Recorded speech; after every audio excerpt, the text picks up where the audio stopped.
Hezbollah প্রধান হাসান নাসরাল্লাহকে হত্যার দাবি করেছে ইসরায়েল, তবে এখন পর্যন্ত সশস্ত্র গোষ্ঠীটি এ বিষয়ে কিছু জানায়নি। এদিকে পশ্চিমা নেতাদের আহ্বান উপেক্ষা করেই লেবানন জুড়ে স্মরণকালের ভয়াবহ তাণ্ডব চালিয়েছে ইসরায়েলি বাহিনী। নিশানা করা হয়েছে আবাসিক ভবনও। এখন পর্যন্ত মৃতের সংখ্যা 726 জন ছাড়িয়ে গেছে।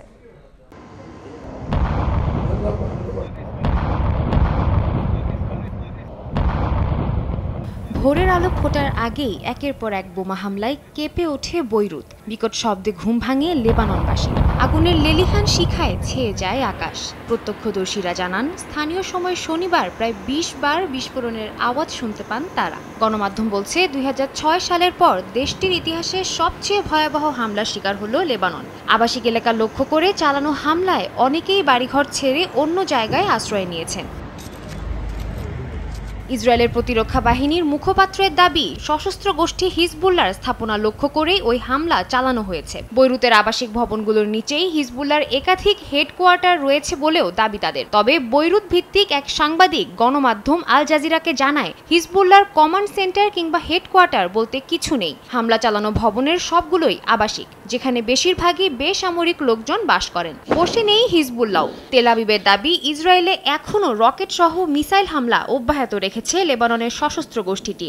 এর মধ্যে তাদের ছোড়া ব্যালিস্টিক ক্ষেপণাস্ত্র আকাশেই ধ্বংস করে দেওয়ারও দাবি করেছে ইসরায়েল।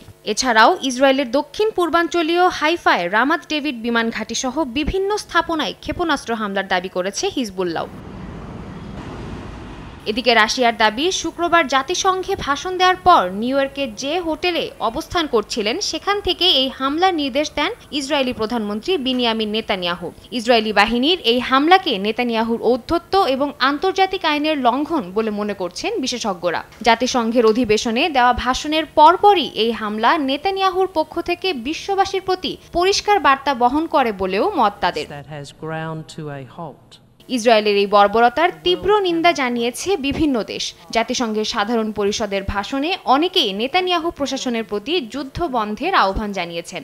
অস্ট্রেলিয়ার পররাষ্ট্রমন্ত্রী পেনি ওংও সেই খাতায় নাম লিখিয়েছেন। লেবানন যাতে আরেকটি গাজায় রূপান্তরিত না হয় সেজন্য বিশ্ববাসীকে এগিয়ে আসার আহ্বান জানান তিনি। সাদিয়া তাসনিম, সময় সংবাদ।